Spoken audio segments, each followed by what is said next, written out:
Meeting is called to order. Can we have the roll?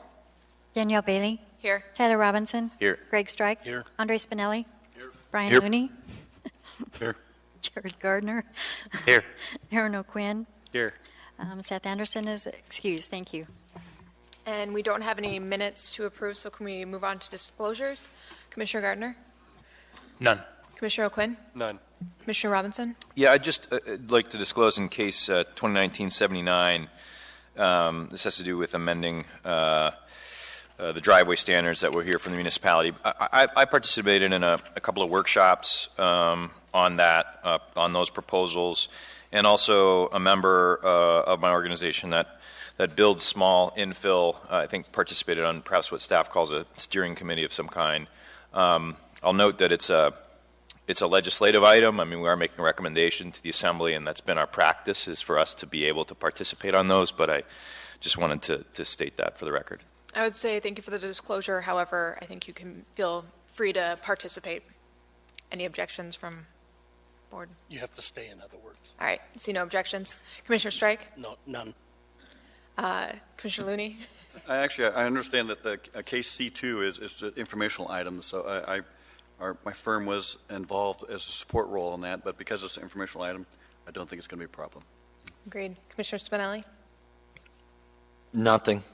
And I also have nothing to disclose. Can we move on to our informational item, case 2019-0127? Can we hear the staff report? Thank you.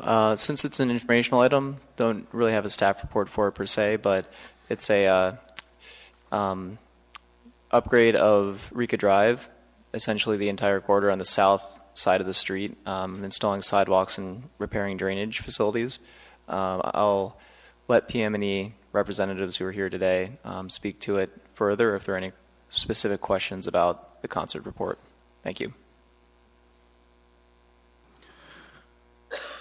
If I could, Commissioner Robinson? Yeah, I was curious, and I think it's just something we ought to be doing sort of regularly now when we look at smaller road projects, are any of these alternatives evaluated for snow removal efficiency or cost effectiveness? And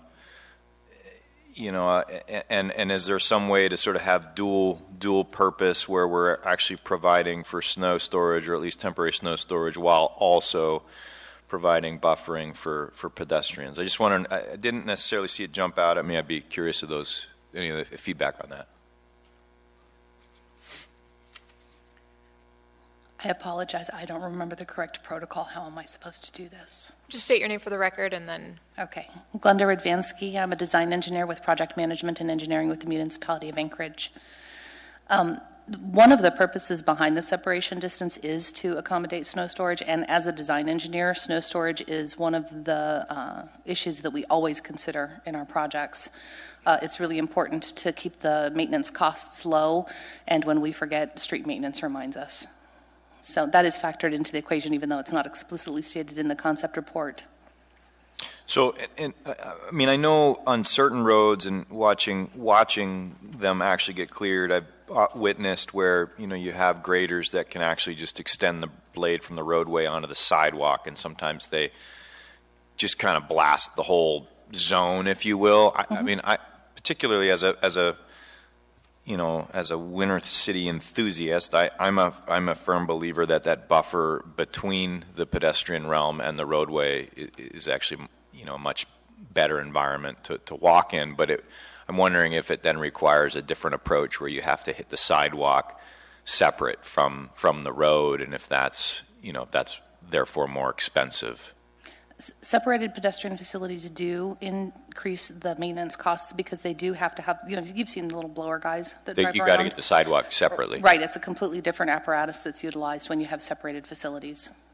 And is that like, so do you all then contemplate, like, I don't know how many of those the Muni owns, like, is it like one or two of them, so every quarter mile of additional sidewalk, then, you know what I mean? Like, give us a sense of our capacity for removal. I have absolutely zero Yeah. idea. I could confirm with street maintenance and I can get back to you on Well, that I if you'd just like, think, but I don't know. it's just that when we build these beautiful facilities and then have no means to sort of maintain them, it's sort of doubly frustrating. Do you know what I mean? I do. I do know that street maintenance goes through every couple of years and does an assessment of the facilities and makes sure that they have the right equipment in place to do their job. So presumably, the more separated facilities we put on, the more equipment that they'll purchase in order to accommodate that. Because there are stringent requirements with respect to snow removal once you get up into the collectors and arterials. Thank you. And one other question, if you don't mind. So is there on-street parking currently along Rica Drive? Yes, there is. And do either of the alternatives allow for on-street parking to continue? With the, I inherited this project 2 weeks ago. That's The gentleman who wrote the information that's in the concept report is no longer the design engineer. I will tell you that parking will be a very large part of the discussion moving forward, and that the two alternatives that you currently see in front of you are not the alternatives that we will be moving forward with. Okay. I think with that, I'll just say, will we then see a new concept report, or does this satisfy concept report, even though, as you stated, that neither of these are really helpful moving forward? In the interest of keeping this project moving, our intent is that we're going to, I'll leave these two alternatives in the design study memorandum that's going to be coming to you as part of the process, but I will be adding some additional alternatives and then probably choosing one of the other alternatives. Gotcha. Well, I would like to see, that'd be my feedback then, would love to see still a really good pedestrian facility. There's Absolutely. a lot of housing units there, but there's Yep. also a lot of parking demand on that road. Very important, and I share your concern. Great, thanks. Anything else? That's my understanding too, is essentially the gist or the goal is really just to get that south side pedestrian facility that's just missing. And you're right, that you can look at the options as far as whether there's enough room to either put do you plan to replace both curbs, or really just only where you have to for drainage, or do you know that? As I just mentioned, I inherited this project about 2 weeks ago. I will be looking at that. At this point in time, there's actually discussion as to whether or not we'll be replacing any of the curb that's not underneath the trench section. What we may do is we may actually be scaling the project back and actually addressing the due concerns as stated, putting in the pedestrian facilities on the south side and fixing the storm drain system so that we don't have issues moving forward. Yeah, I think it's generally in good shape. It really is. It's a widely used corridor to get to that part of town, to get over to the park. So it's Yes. used a lot. Yeah, and we will be bringing a landscape architect on board for the next two phases of the project, since we no longer have that in-house capability to help me make it function and provide aesthetic for the neighborhood as well. Quick comment. Yes. You only get to say you inherited this project 2 more times, I'm- after which time you own it. Next time I come back, it'll be mine. So, anybody else? Any other questions? Thank you. Thank you.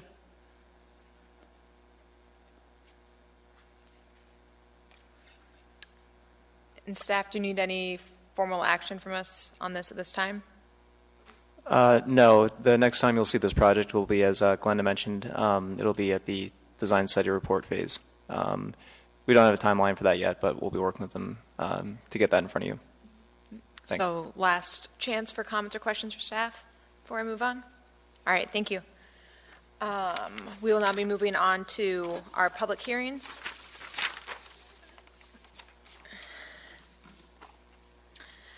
The procedure by which public may speak to the commission at its meeting is as follows. After the staff presentation is completed on public hearing items, the chair will ask for public testimony on the issue. Persons who wish to testify will follow the time limits established by the commission rules of procedure. Petitioners, including all of his or her representatives, will receive 10 minutes. Part of their time may be reserved for rebuttal. Representative of groups such as community councils, PTAs, will receive 5 minutes. Individuals will receive 3 minutes. When your testimony is complete, you may be asked questions by the commission. You may only testify once on any issue unless questioned by the commission. An individual may have appeal rights relating to any action the Planning and Zoning Commission takes, except for the commission's recommendations to the Assembly, which are not appealable. Appeals must be filed by the clerk's office within 20 days after approval by the Planning and Zoning Commission of the resolution, which is the commission's final decision. A fee for appeal is required at the time of filing. Staff, can we hear the report on case 2019-0079? Thank you, Madam Chair, Commissioners. I'm Christine Bonnell. I'm the Senior Planner with the Planning Department. And here tonight with me is Brandon Telford and Randy Ribble. And both of those nice gentlemen have been helping us through this process to get AMCR 2190 updated, or the proposal updated, and to you for recommendation. Also with us is Laquita tonight. She was part of the technical advisory committee that Tyler referred to a few minutes ago. Jeff Cable was on that committee, as well as Tomasz Diak and other staff, which I think we mentioned in the memo that you guys have in your packet. So tonight we'll be referring to the staff memo a little bit. We'll also be referring to the June 7 recommendations report, which is attachment A. We have a draft assembly ordinance, which is attachment B to the packet. There's a fact sheet on Werner streets and what they are, and that's attachment C. We received a few agency comments and or through memos to us, and those are attachment D. And then we also have a comment response table, which includes only what we received on the public hearing draft packet, and that's attachment E. So what brought us forward with this? We met with you all in April, and we had a work session with you, and thank you very much for all the comments and your input during that work session. We really appreciated it. But primarily, the two larger issues of what's happened and why we needed to update AMCR 2190, it was adopted in 2004 in response to some issues that occurred back in that time frame. And it was adopted as a multiple dwelling unit residential development on a single lot or tract. And since that time that it was adopted, in 2014, we adopted Title 21, and AMC 2107 and AMC 2108 were included development and design standards and subdivision standards that were a little bit different than AMCR 2190. So this started to create some confusion for developments. People weren't sure what to refer to as far as should we develop a driveway or private street. And this was for construction of multiple unit developments. Also in play with developments that were happening and continue to happen is the MOA's Design Criteria Manual and the International Fire Code, which had requirements that developments also have to meet. So for those of you that are new onto the commission, if you haven't had a chance to participate in the MUNI's development process, there's a lot of factors that weigh into how projects are moved forward and where folks have to go to try to figure out what those requirements are. So we talk a little bit about the purpose. We talk about a little bit about the background of why we're doing this project in your memo. And the other thing that we wanted to be sure and address is the access requirements and update those for multiple unit developments, which can't be treated with one standard, and there's many varying reasons, and we'll talk a little bit about that. So what happens is many times waivers are requested to resolve the access requirement, and if you had a chance, hopefully, to look at the ordinance, we talk about those access requirements, and we provided some private street and driveway design examples, and that's on page 5 of the ordinance. So what are we trying to do here? We're trying to make things clearer on what's required to access a project with your development.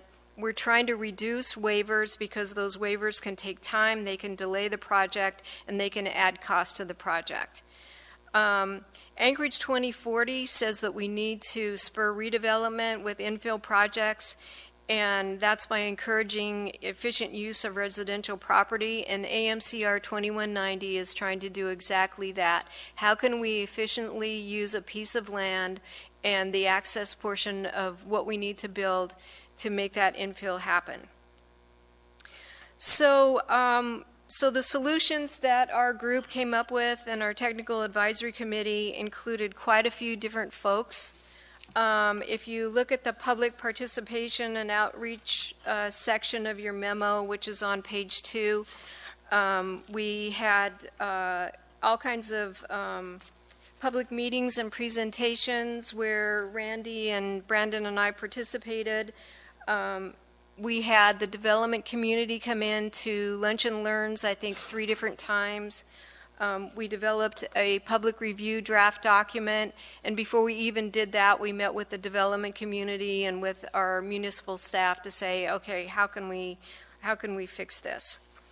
And during all those conversations, we were able to listen to the issues, and from those issues that we heard, we recommended some of the fixes that we have.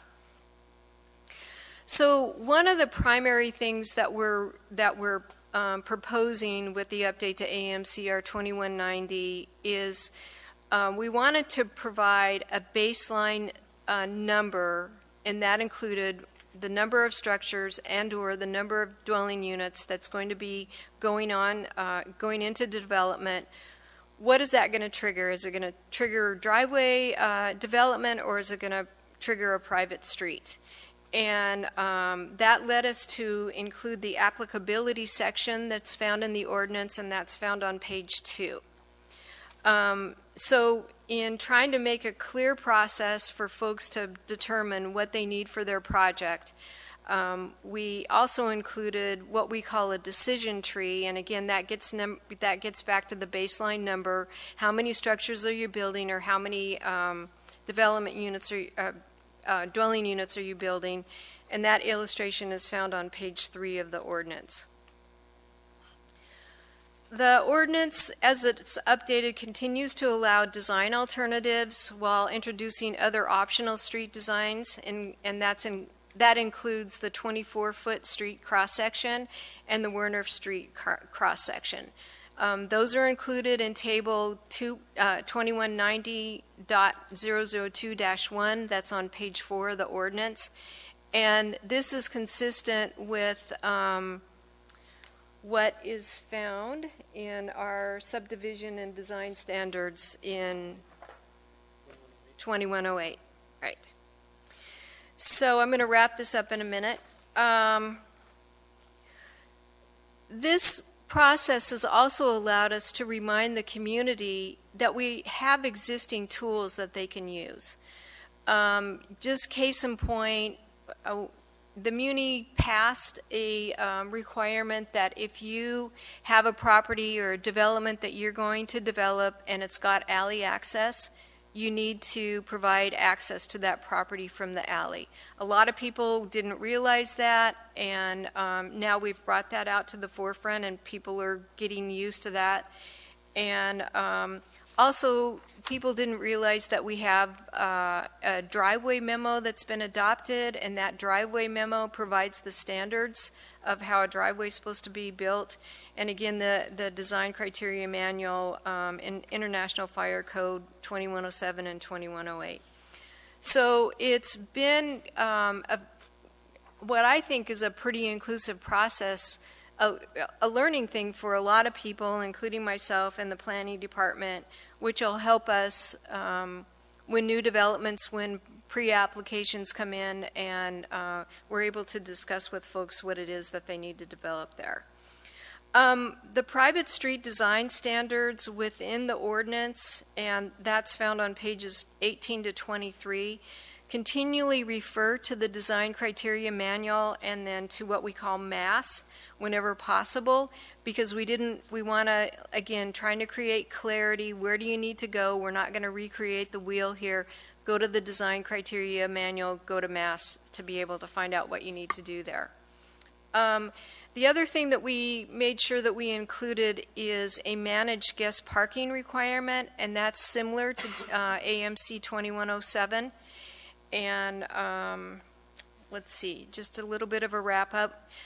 One of the things that we heard quite a bit, well, not quite a bit, but a couple of different times from developers is, why don't you guys just go ahead and update the design criteria manual with this project? That's going to be a bigger project for a later day. That's going to be a different department. It's not going to be the planning department. However, we will support them however we need to. So that's going to come at a different day, and we all look forward to that. And I just really personally want to thank my team, Brandon and Randy. They've been invaluable throughout this process. And they have seen, heard, and understand the issues on a daily basis and really helped to form a comprehensive fix to all that we've heard. And again, thank you to Laquita for the help that she gave us too. So with that, I'm going to go ahead and ask if there's anything that you want me to go over specifically. We've got the team here, and turn it over to you guys. Commissioner Robinson? Yeah, thanks. I'm particularly appreciative of the of the limits. Or the sort of threshold. I don't know what the right number is, but as I think in my head, if it was any lower than that, I think you really get into places where it would feel strange to have a private road versus a driveway for sure. I guess. Just at a maybe this is a question for Brandon. Do you know what the cost difference or order of magnitude would be of maybe Andre can answer this, of building a driveway versus a road to a road standard? And I say that just because the commission needs to understand we're not just talking about what the dimension of the street is, right? We're talking about the entire roadway, the subsurface, everything that goes along with it. But any thought on what that cost is? So this is Brandon Telford. I'm formerly with private development when this project started. I'm currently with project management and engineering. I don't have a good sense for an exact number. I'm an engineer, so I like to think in exact numbers. But I can tell you it would vary by the area. Some areas you can build a street with less underground improvements than in other areas. Certainly, we have some requirements for those subsurface improvements within the street criteria that are above and beyond what's required for a driveway. The thing that sort of comes to the top is the requirement to insulate in many situations, and we are aware that those things do drive the costs up significantly over the driveway requirements. But beyond that, there's also testing and inspection requirements that go along with building the road that aren't required for the driveway as well. So it's not just the construction materials costing more or more materials being required. It's also testing and inspection as well. I mean, it wouldn't be hyperbole to say 6 to 10 times as much. I mean, those are the numbers that are without costing it out. Does that sound? I wouldn't feel like I'm exaggerating if I say that. Unfortunately, yeah. Okay. Sorry, I haven't priced many driveways. They're not a big deal, but the roads are. So let me ask you this: when we built a development that was about 100-unit development, and it had a main private road with a cul-de-sac and 2 access points, and it was north of the Fred Meyer in Muldoon. And in that particular development, we built that, and I don't think there was any disputing when we were site planning it that main kind of core of that road that was serving those really is a road. It functioned as a road. And then off of that road to the north, we created, and I don't think it would meet the definition of Warnorf Street, but we created these sort of little loops around which 3 separate fourplexes were placed, so it would fit into the criteria of no more than 3 structures or 12 lots.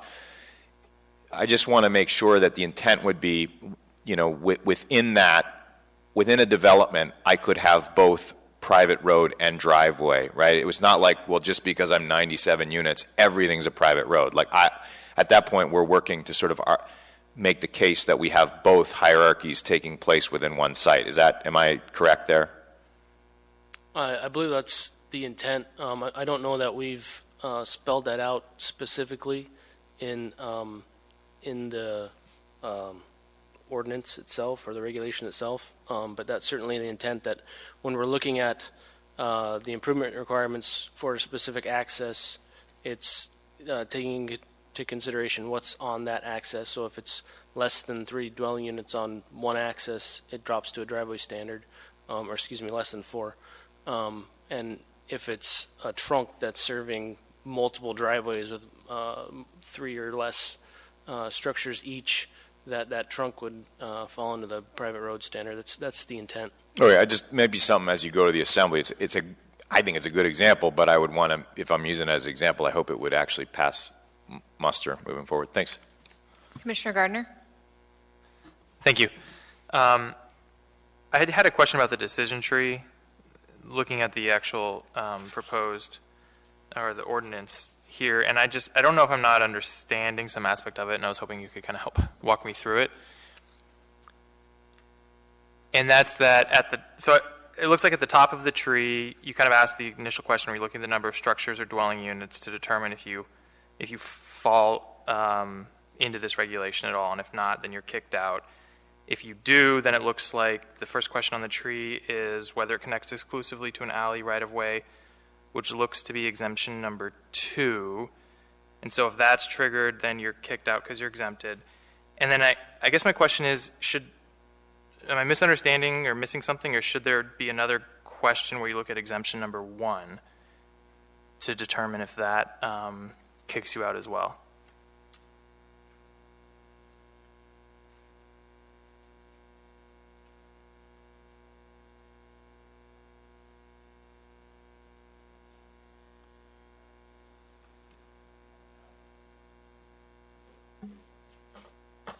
I'm Randy Rebel with the Traffic Department. I'll do my best to try to understand your question a little bit more. Number one, if you meet the criteria of the 3 or the 12 and you're underneath, you default to the driveway standards for the level of development. If you move down the tree, like you said, do you access an alley? Alleys are treated a little bit different than right-of-ways because they're normally only 20 feet wide, limited, have some access requirements, so driveway standards would still apply for certain size level of developments. I wouldn't anticipate a larger development that has an alley along the backside to have the access, which only leaves you going back into, if you don't meet either one of those exceptions, you primarily will be building a private road to serve the number of structures that you have. So I'm not quite sure where the confusion is coming. Well, I guess it looks to me like there are 2 exemptions, 2 ways to get kicked out, but I'm only seeing one of them on the decision tree at a basic level. That's my question. I don't know if my question makes sense. So your point is that when you get to, does the vehicle exclusively access to right-of-way, and the answer is no, you could still be exempted if you have a parking facility connected directly to the public right-of-way. By a driveway, Or yeah. by a driveway. So you could still go driveway there and then construct a private street if you do not connect directly that Yeah, way. that's That's my what you're question. saying. Yeah. And should that be a box then on the decision tree? Well, those are examples number 4 and number 5, Mm-hmm. which is on the page 6.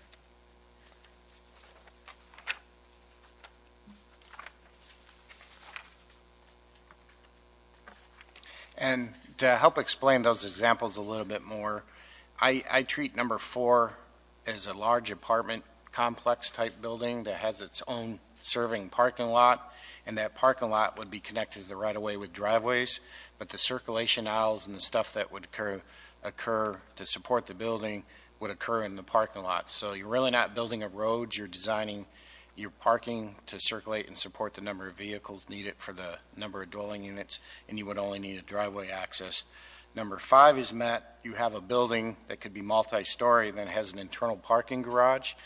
It's serving primarily the residents that live in that structure, so that access to that portion of the lot, which may be off a right-of-way or an alley, only needs to meet the driveway standard. However, both of those units may exceed the number of units in the 12. So you could have a 20-unit apartment complex, or you could have a 15-unit or higher in there that they have driveways getting you into the parking area. The parking areas are integral part of the site development and instead. So does that help answer the question?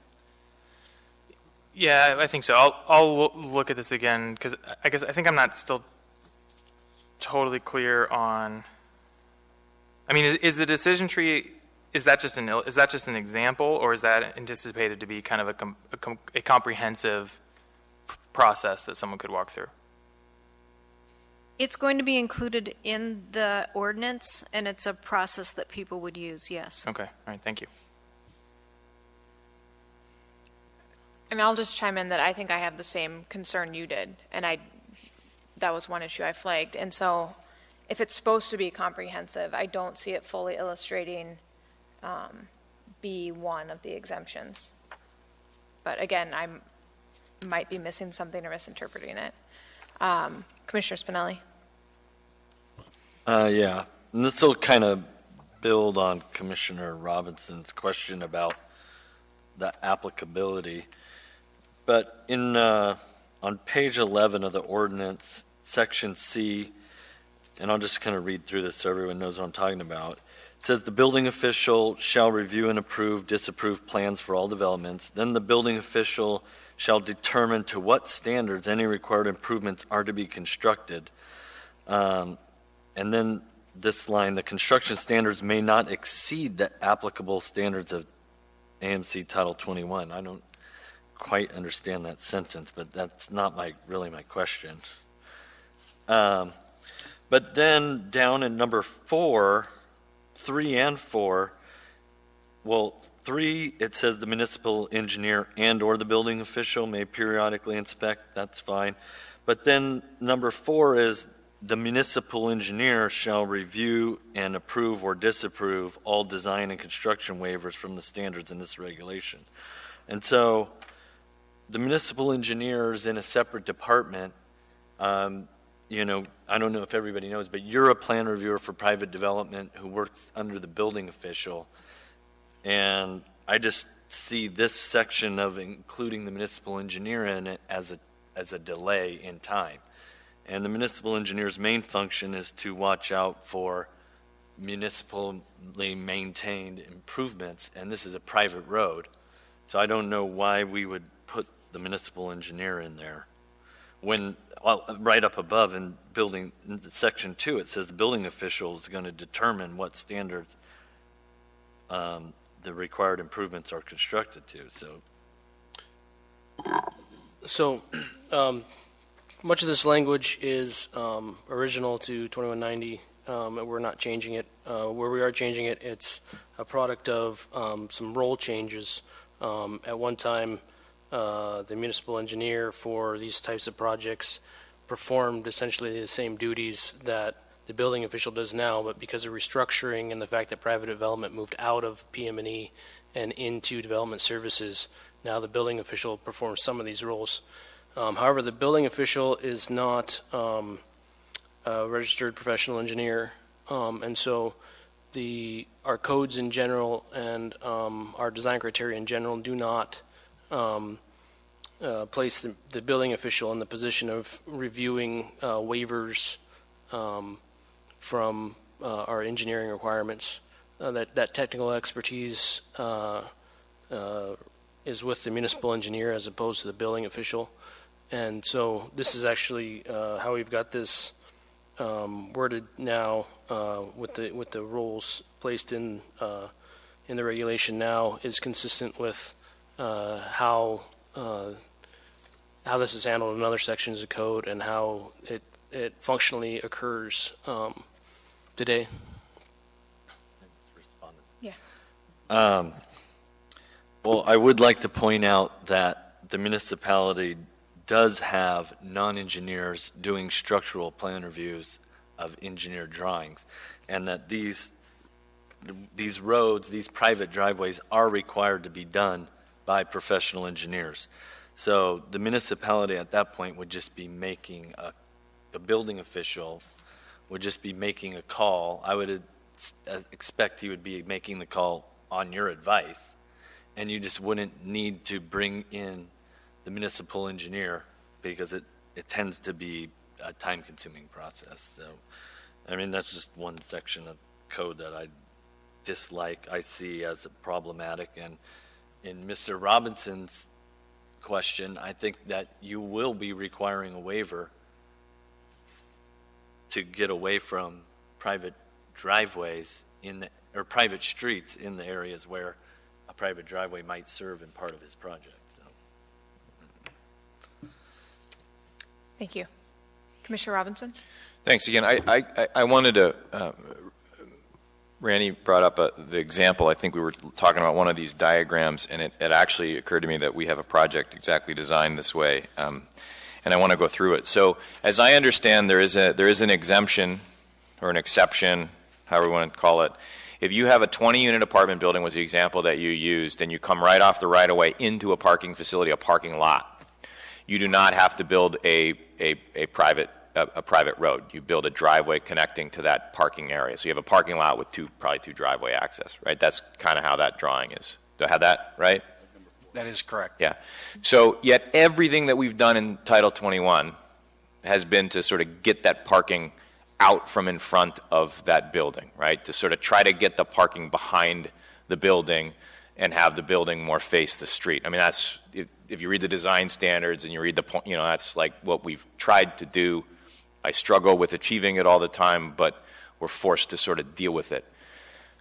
I have the same 20-unit building, and in fact, I have it designed, just not permitted, and it's off of a off of a local road in Spenard, and I've done exactly that, is I have put the 20-unit building towards the street, and I have a parking lot behind it with just, as designed today, a short driveway connection, right, coming off the street to 24 feet, meets all the, gets two-way traffic, no problem, but it gets the cars to the back of the lot. As I understand this, I would now, for whatever the dimension of my building is, 50 feet, 60, 70 feet, now have to build, instead of that driveway connection, a private street.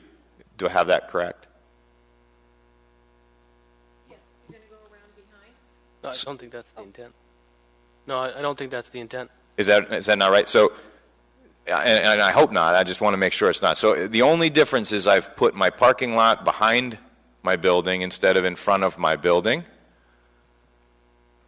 Right. So, yeah, the intent, I guess this wasn't intended, these figures weren't intended necessarily to be completely prescriptive. They're just examples. The concept that we're worried about is having a connection from the right-of-way to a parking lot.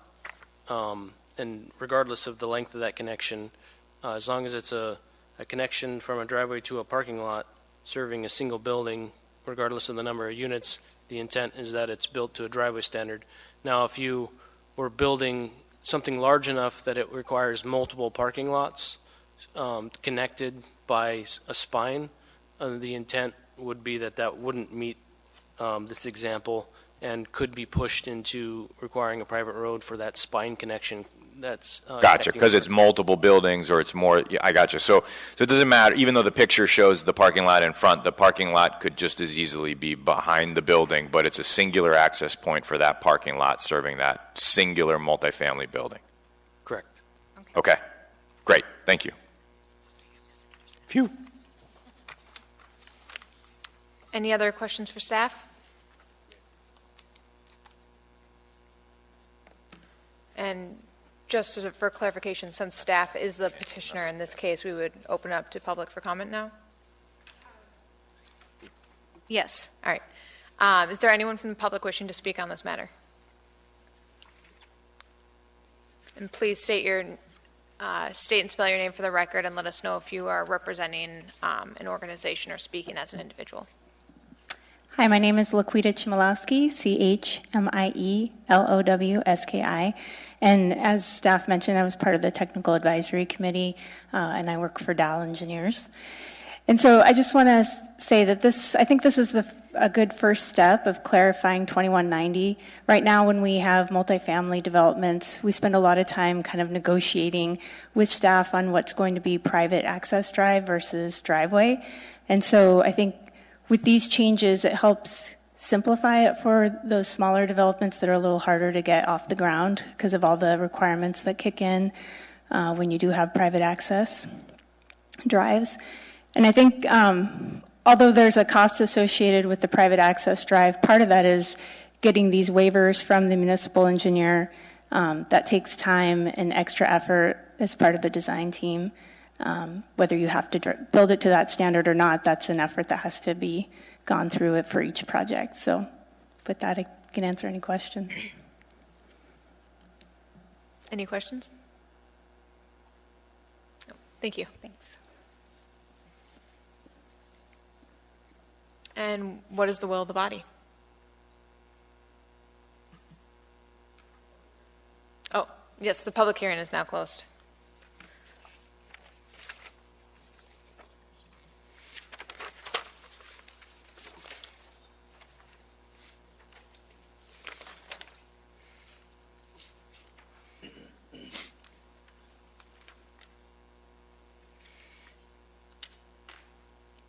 I guess just to get the ball rolling, I do have one question for staff, and maybe it's clarifying that issue that Commissioner Gardner and I had. When it goes to, in the decision tree, when it goes to the second question, does the development's vehicle access connect exclusively to an alley right-of-way? Is the alley referring to number 2 in the exemption, whereas the right-of-way is referring to number 1? Or is that entire box just relating to number 2? So I think we don't have in the decision tree a box specifically referring to exemption 1. I think it's possibly just an oversight, and it's one of the reasons it's so good to have so many eyes look at these things. I think I'd propose that we probably need to add that to the decision tree. Okay, thank you. Commissioner Robinson?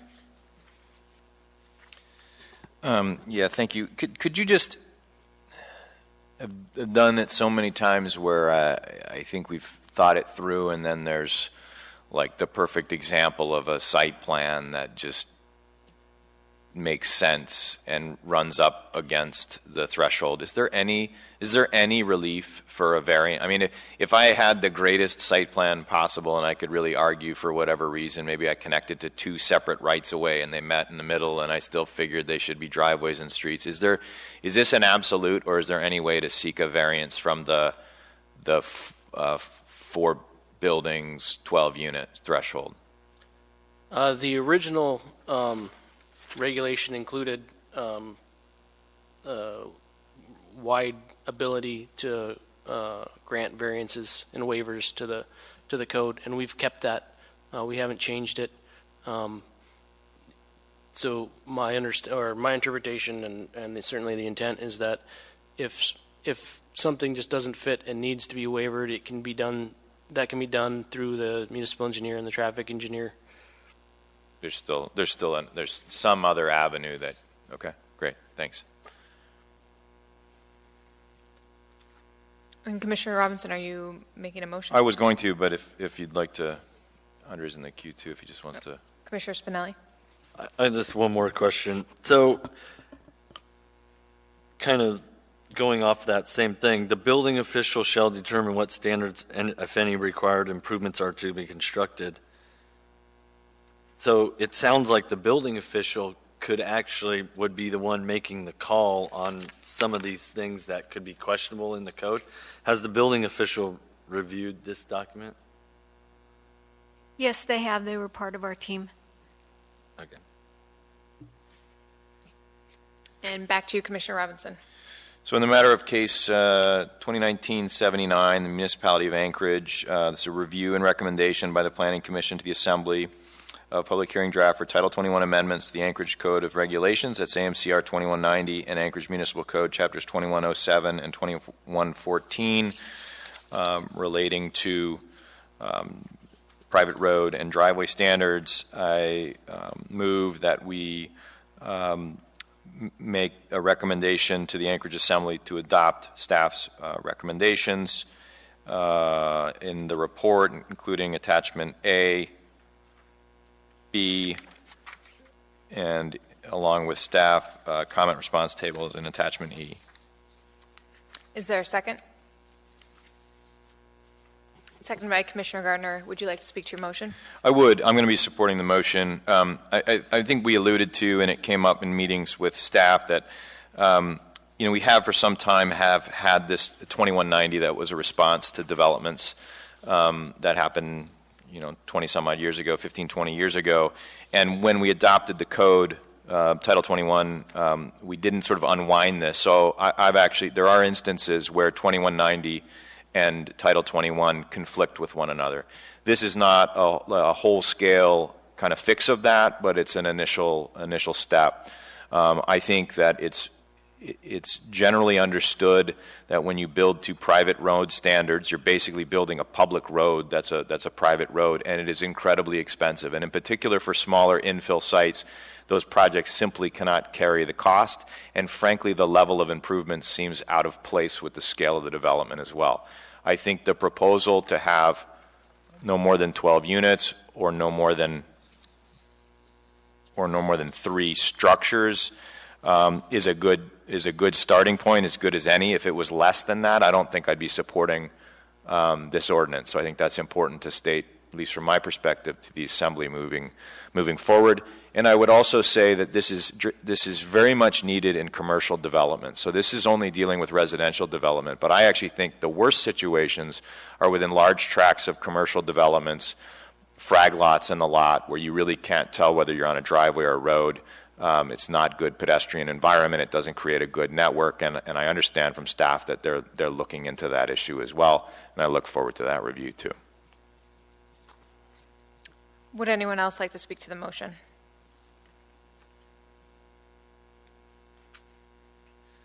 Commissioner Gardner. Well, I intend to support the motion as well for similar reasons to those that Commissioner Robinson mentioned. I just wanted to get back to the discussion we had on illustration number 1. I don't know if it would require an amendment to include our recommendation to kind of update that decision tree, or if just a finding is sufficient. And I guess I would turn that question to staff. Would you prefer for there to be an amendment, or can we just include that as a finding for when you present this to the Assembly? Well, I think we have to say it's an amendment. Okay. To include that. Okay. Well, in that case, I move to amend the underlying motion to include a recommendation that illustration number 1, the decision tree, which is on page 3 of the proposed ordinance, be updated to include a box to reflect exemption number 1, which is 2190-001, I guess exemption 1. Exemption B1. B1. Moved by Commissioner Gardner, second by Commissioner Strike. Do we need a repeat of that? Yeah, I feel like you stated that very well, but I'm going to have you state it one more time just so we can get it jotted down. Sure.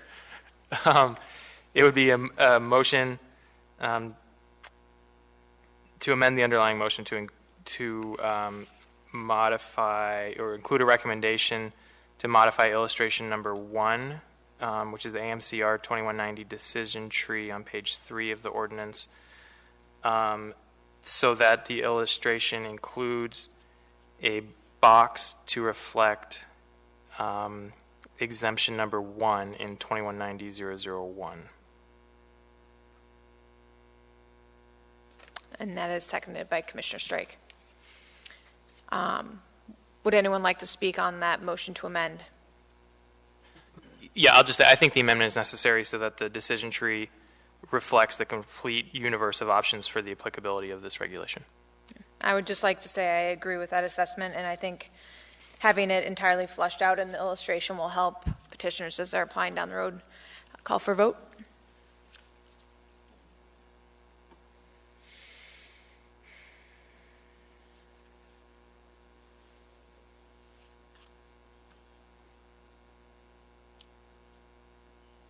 The motion to amend passes. Would anyone else like to speak to the main motion on the table? Seeing no one else in the queue, call for a vote.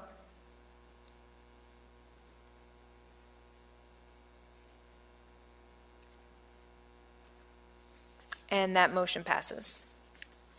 Thank you, staff.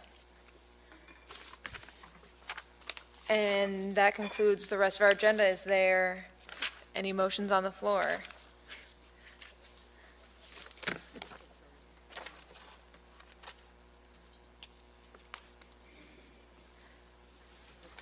Motion to adjourn, I'm assuming, by Commissioner Strike, seconded by Commissioner Looney. We are adjourned.